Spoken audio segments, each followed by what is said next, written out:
Hello everyone, we are back with Glen Velvet Reviews, and here's my cooktop. I'm going to get this thing installed. Sorry for the glare again, that's always sitting in there. It's from the light fixture that's above it. But this is what my cooktop looks like that I'm going to get installed over there. I'm going to install it right under my microwave. It's going to go right there. So let's get this thing installed. I already did the measurements.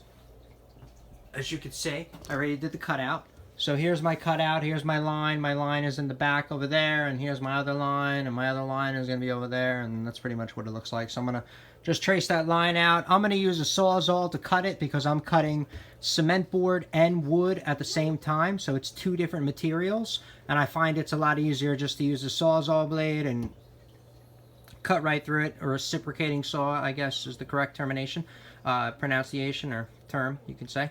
That you want to use, so I'm going to use that. I already pre-drilled a couple holes to get my blade to fit in there to get it started with the cement board. As you can see, it's screwed down in certain corners.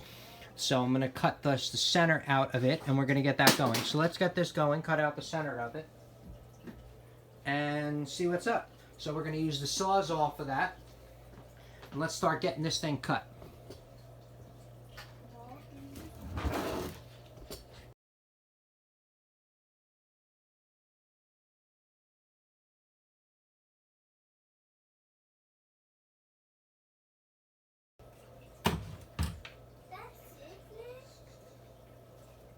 What?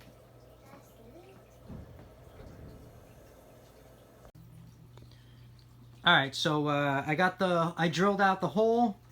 As you saw me started before, I used the Sawzall, and I used a mixture blade that's used for wood with metal with nails in it and stuff like that. That's the kind of blade that I used, and it went through it pretty quick.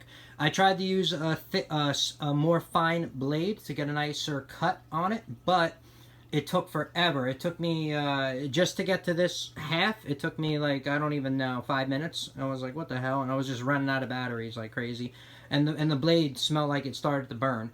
So I switched it up. I used the ones that are made for wood, like I said, with the metal inside, the nails or whatever, and that seemed to work out fine. So I did a dry fit of the cooktop, and so far it fit in perfectly. It fit in really nice.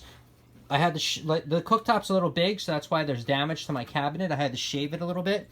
It is what it is, you know what I mean? You're not really going to see that from the inside, but I did have to shave it, so that's what it does look like. So that's the next step that I had to do, and I cut that out. I cut my granite, as you could see. That's my granite.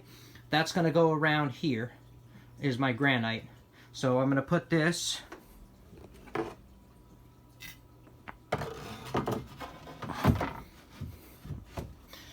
pretty much like that and wrap it around the cooktop.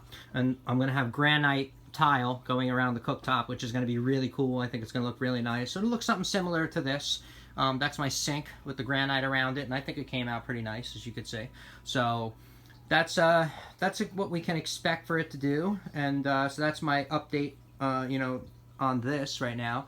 And next is I got to glue down the rest of my tile on this countertop, and I'm going to do a video of that next. And that's going to be me gluing this down, and what they say to use, or whatever the case may be with the mortar. So I'm going to be doing that next, but this is the update on this so far. The cutout for my Frigidaire that's completely covered with crap. My Frigidaire Gallery induction cooktop. All right, thank you.